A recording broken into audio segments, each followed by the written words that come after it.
27th of October 2013, I, along with 4,700 other metalheads, set out for what would have been the ultimate pilgrimage, a Metallica concert. As I reached the concert venue, I was stunned. The venue was something that exactly matched the description of an out-of-work document, with tents at one corner, speakers the size of trucks right behind the stage, music blazing, heads banging, excitement soaring. It was superb. All of a sudden, there came a strobe light. The strobe light blinded us. Barely recovering from that shock, we heard a gong hit. Metallica was in the house. I got excited. I pointed to the stage and said, "Dude, the James Hetfield." That is when I realized that something seemed amiss. So James Hetfield was on stage, but the rest of the band wasn't. I thought it's an awesome act that they're pulling up, that all of a sudden he'll pick up the mic, shout, "Ooh yeah!" and the music would start flowing. It did. What he said next broke our hearts. The maiden concert of Metallica in New Delhi had been cancelled. Stunning silence filled the concert venue. Excitement, enjoyment that had gone up through the roof, all of a sudden, crash. There was no Sandman entering Delhi that night. And after that, nothing else mattered. Mr. Toastmaster, fellow Toastmasters and dear guests, what do you do when your plans fall apart? We've all been there, haven't we?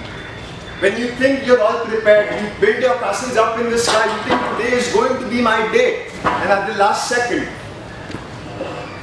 crash. What do? You can either sit in the corner and sulk, or you can get angry and take your anger out on someone else. Or if you're really, really sorted, you can be stoic and take it in your stride like a Tibetan monk. I'm not like that. So I sighed. The weeks of excitement that had built up to that concert in the media, amongst all of us friends, had really gotten to my head. I really wanted to be there.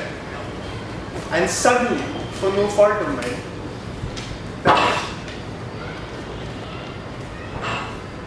now people much older and much wiser than me have said that this is to be expected. They say that the only three things in life that are certain are death, taxes, and disappointments. Now, current scientific research agrees with ancient wisdom on this one.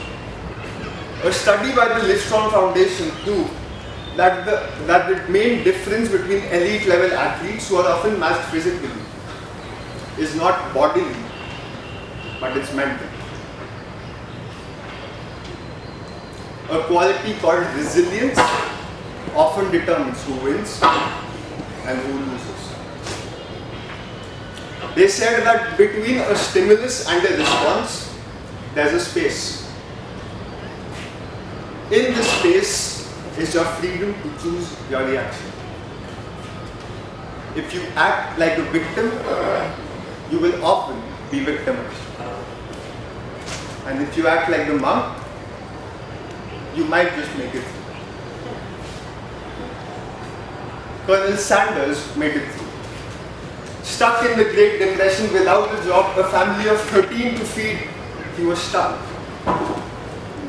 One day, he got a mail from the US government saying that he's entitled for the pension. When he went to receive his pension, $53. Crash. Not one to take things sitting down, he went ahead and started to do one thing he was good at. He said that he cooked for the living. Mind you, this guy was 63 years old, so his best years were behind him. after he started cooking, he went from door to door, restaurant to restaurant, only to be rejected at every stage. Again, crash.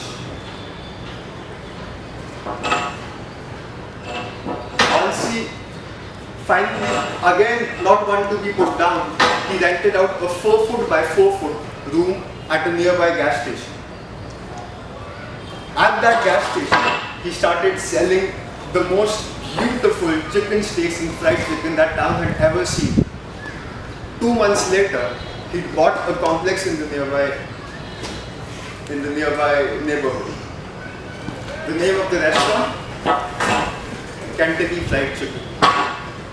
And the rest, as we know, is history. It is impossible to go through life without some of your plans being disrupted. It just doesn't happen that way.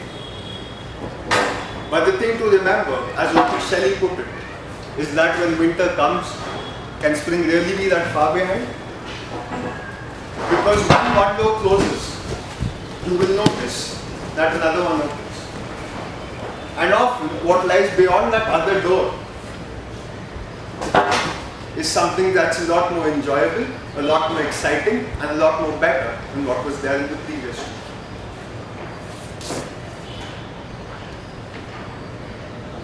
Now, I never did get to see Metallica. And in all fairness, I think I lost my only chance. But a few months later, I went to another concert.